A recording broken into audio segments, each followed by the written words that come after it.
हाय। मैं वही हूँ जिसका ये चैनल है। सबसे पहले आप सभी का बहुत बहुत शुक्रिया, आपने 300 पार करवा दिए। वाकई बड़ी खुशी हुई देख के। एक्चुअली इस वक्त एमबीबीएस की सारी क्लासेस ऑनलाइन चल रही हैं, जिसके चलते 1.5 GB मिलता है एक दिन में, सारा का सारा वहीं ख़त्म हो जाता है। तो नेटवर्क का भी थोड़ा प्रॉब्लम है, इसलिए वीडियो बहुत अच्छा और जैसा बनाना चाहते हैं वैसा बना पाना थोड़ा सा मुश्किल है, बिकॉज फिर क्वालिटी गिरानी पड़ेगी। और फिर इसीलिए हम सिर्फ ऑडियो डाल रहे हैं अभी। तो सबसे हम सीधे सीधे काम की बात पर आते हैं। किसी ने मेरे से पूछा था कि आप मेरे को बता दो कि आपने क्या गलतियां की थी अपने वक्त में। तो पहले भी बताया 15 और 16।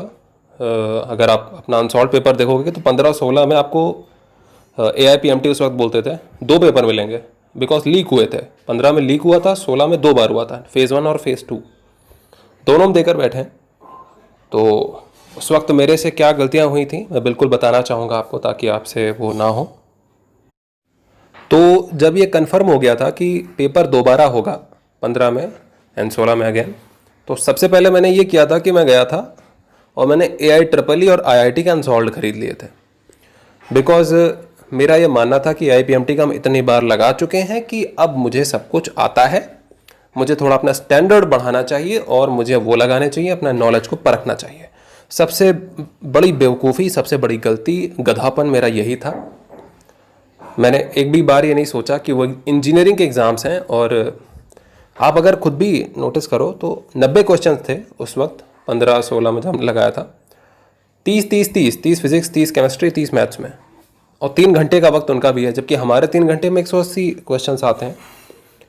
तो क्वेश्चंस के उनके लेवल वही था, और वो फिजिक्स और मैथ्स वाले लोग होते हैं, मैथ्स वाले, तो उनको हिसाब से उनके फिजिक्स के क्वेश्चन मिलते थे। केमिस्ट्री, हाँ केमिस्ट्री हम मानते हैं कि केमिस्ट्री में काफ़ी हेल्प हुई उसको लगा के, लेकिन फिजिक्स में वो पेपर लगाना वाकई वेस्ट ऑफ टाइम था। एक एक घंटे में एक एक क्वेश्चन लगता था, वो भी 50 किताबें देखने के बाद। और इसके बाद जब क्वेश्चन नहीं लगता था तो बड़ा डिप्रेशन भी फील होता था कि यार मेरे से नहीं लग रहा है, इतनी साल तैयारी कर ली, अब तो ये तो बहुत गलत हो रहा है। एंड जब पेपर से एक हफ्ता पहले बचता था तब हम AIPMT का अनसॉल्व को उठाते थे कि नहीं अब अपना वाला भी कर लेना चाहिए ताकि एक रिवीजन हो जाए।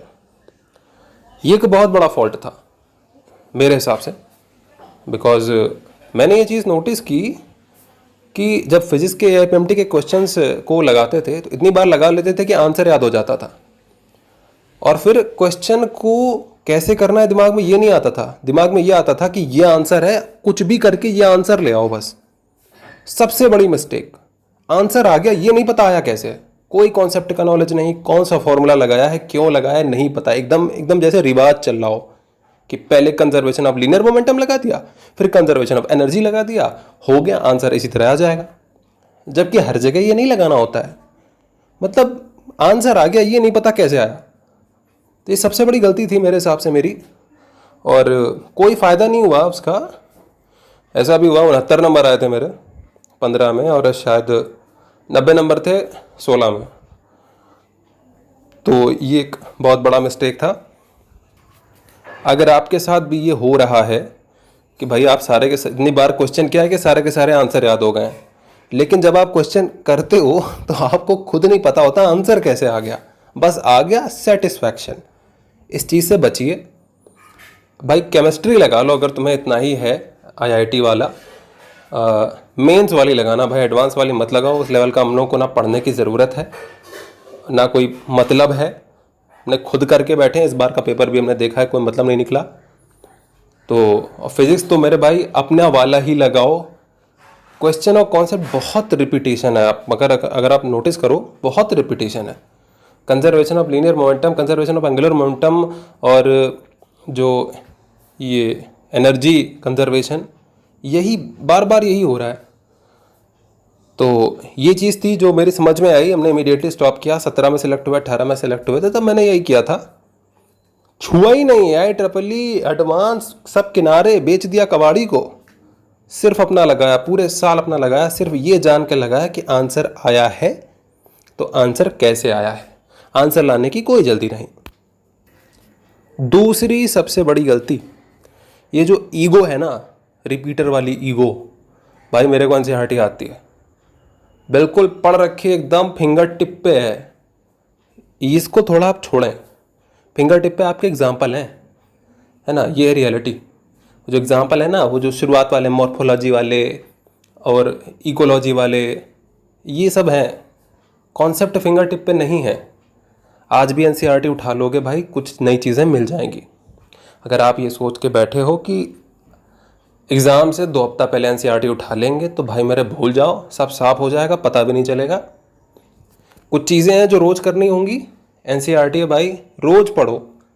तुमसे ये बिल्कुल नहीं कहा जा रहा कि एक चैप्टर उठाओ और एक तरफ से पढ़ना चालू कर दो, इतना बोर हो जाओगे मेरे भाई कि पागल हो जाओगे।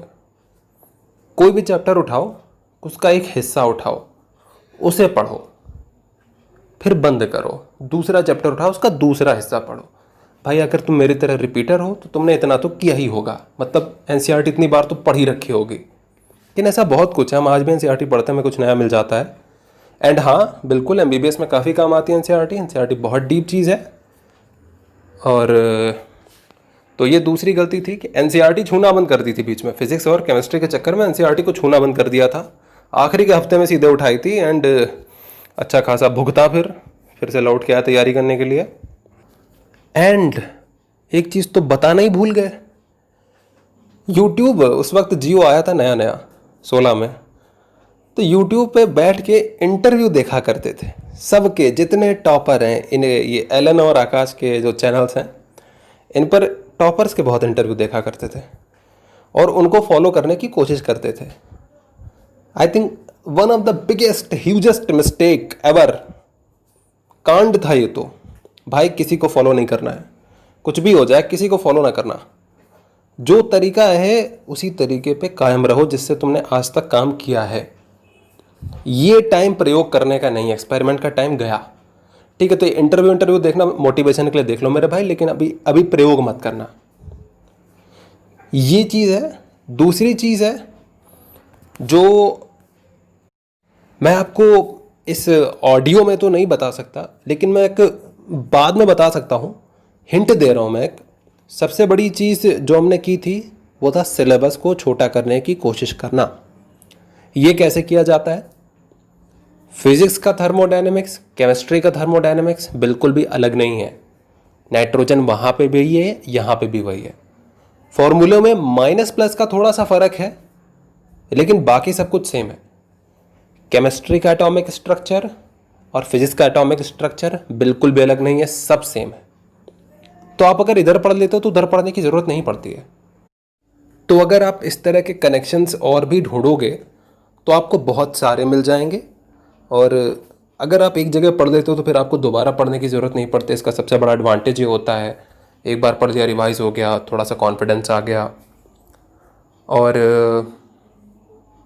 फ़िलहाल के लिए तो मुझे लगता है मेरे को यहीं रुक जाना चाहिए, बिकॉज ये ऑडियो क्लिप बहुत लंबा हो जाएगा और इसको सुनना अपने आप में एक बहुत बड़ा टास्क है। बिकॉज जब हम यूट्यूब चलाया करते थे अपने टाइम पे, तो हम इतने बड़े बड़े वीडियो वैसे भी नहीं सुनते थे। तो फिलहाल के लिए उम्मीद है इससे आपकी कुछ हेल्प हो सके। बाकी जैसी चीज़ें मेरे हाथ में आती हैं, मैं ढंग का वीडियो बना के आपको अपनी सिलेबस छोटी करने वाली बात को समझाने की कोशिश करूँगा। And again thank you for 300। See you again.